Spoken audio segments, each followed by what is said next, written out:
22:40, we get this extra piece of information. He tells them, pray that you may not enter into temptation. Right? Later, he rebukes them like, watch him pray, watch him pray. You're not praying, you're not watching, you're not staying awake. But here in Luke, he tells one of the reasons why he wants them to pray. And he wants them to pray that they may not enter into temptation because they're about to go through a major trial. And here, I think there's a simple practical lesson. I won't labor the point because I have way too much to tell you guys about today. The point is this. I think that neglected prayer can connect to a lot of the failings we have in our walk with Christ. I think that, and I don't mean this in a condemning way. Let's pretend that you don't have to feel bad for a second about not praying enough. That it's not about that emotional guilt.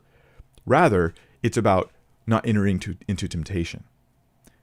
That somehow there may be a real thing here where when you pray more, you sin less because you've been praying. Because praying is engaging in the new man, engaging in the walking in the Spirit, is doing these wonderful good things. And also, it may be that there's battles you have with sin in your daily life that might be a lot easier if you spent more time in prayer. Now, I'm not trying to advocate that every Christian has to spend 4 hours a day in prayer in the morning or something like that.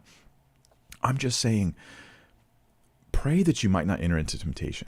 Like, pray for that. Pray about those issues of sin. Like, make it an actual thing in your life where prayer is like, there's a spiritual benefit that you get from prayer. It's not just about asking God for things.